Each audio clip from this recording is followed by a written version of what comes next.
మాణిక మండప నృత్త మండప రత్న వేదికాది మహామండపానా వాజపేయాదిరాత్రాప్తోర్యామశాంతపనాది మహాయజ్ఞానాం ఋగ్యయుస్సామాధర్వణ నాలాయన ప్రబంధ తర్కమేమాంస వేదాంత భాష్యాగమ శబ్దశాస్త్రాణాం భారత రామాయణ భాగవత శ్రీపాంచరాత్ర అష్టాదశ పురాణాదీనాం కనకరత్నమౌక్తిక తుకోల విచిత్ర వలయ గంధ పుష్పాక్షత పవిత్ర దూర్వాంకుర కుంకుమ గోరోజన కర్పూర కస్తూరికాది శోభన ద్రవ్యాణాం స్వస్తి పుణ్యాహ వాచన అంకురారోపణ ధ్వజారోహణ తీర్థాన్వజ భేరీదాడన యాగోపకరణ దేవతాహ్వాన కుంభస్థాపనాది దేవదేవస్య మహోత్సవానాం స్వస్తి కల్పద్రుమాగమ విచింత్య రత్న నిర్జన గణాది విస్తారకస్య దేవాసన ప్రస్తారకస్య వివిధ గ్రాహక మఘుమాయమాన అభ్రంకశకల్లోల వేలితస్య మంజుల మంజరీకృత భేణ మంజరీలాలితస్య గంగాది మహాతరంగిణీ సంగ సముద్భూత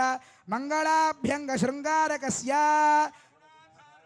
పయః పారావారస్య హారనీహార పటీర కర్పూర ప్రభాత గద్ధగాయమాన ధవళద్వీపే సంతాన సంతతోద్యాన పరివృతే సంతతావృత పరిపూరిత పరిఘావలయుతే తపనీయహార ప్రాకార ప్రకాశమాన నవరత్న చిత్రిత ద్వారతోరణ శోభితే వివిధ సౌధ విభ్రాజితే రత్నస్తంభ షోడశ సహస్ర ప్రభాభాస్వన్మహిత తేజో విశేష విస్ఫూరితే మహనీయ సభామండపే మహాసింహాసనారూఢస్య లక్ష్మీ సమేతస్య దివ్య స్త్రీ వీజ్యమాన చామరస్య బ్రహ్మేంద్ర ప్రముఖత్రయస్త్రింశత్ కోటి దేవతా సంఘాత శబ్దాయమాన సభా సన్నివేశస్య విశ్వక్సేనా నివార్యమాన సమ్మఖ సంవర్ధన కలకలస్య యనస్య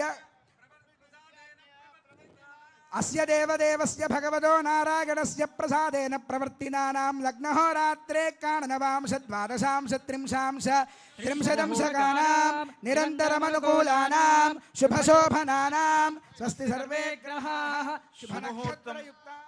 సరిగ్గా మధ్యాహ్న సమయం అర్చక స్వాములు మీ అందరికీ ఆ జీలకర్ర బెల్లాన్ని చూపిస్తూ ఉన్నారు. సరిగ్గా అందరూ కూడా సేవించండి, అందరికీ దర్శింపజేస్తూ ఉన్నారు. మధ్యాహ్న సమయం, మధ్యాహ్నే కర్కటే లగ్నే అని రామచంద్రమూర్తి అవతరించినటువంటి సమయం. ఈ సమయంలోనే సుముహూర్తంగా నిర్ణయించారు, అభిజిల్ లగ్నం అన్నారు. కనుక అంతా కూడా సేవించండి. ఆ స్వామివారికి అమ్మవారికి గోవిందా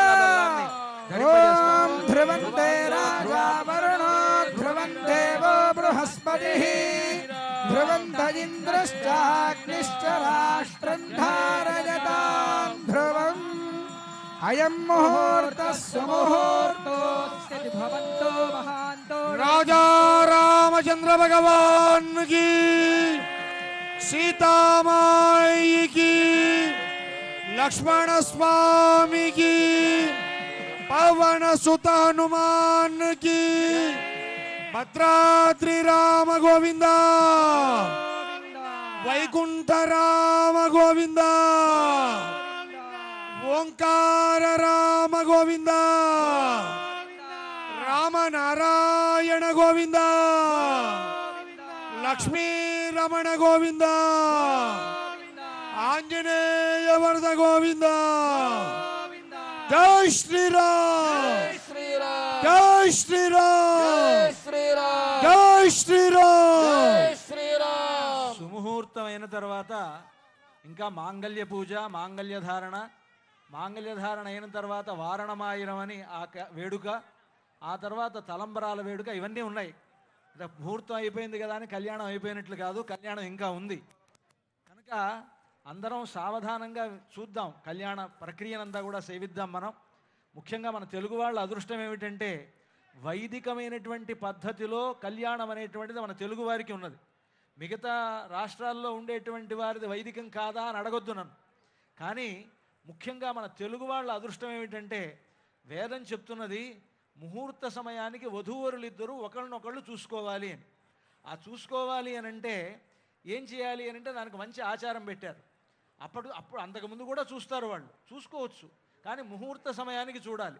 చూడాలంటే ఏం చేయాలంటే జీలకర్ర బెల్లం పెట్టుకుంటే ఒకళ్ళ నెత్తి మీద ఒకళ్ళు చేయి పెట్టుకొని జీలకర్ర బెల్లం పెడితే వాళ్ళను మాత్రమే చూసేటువంటి అవకాశం ఉంటుంది.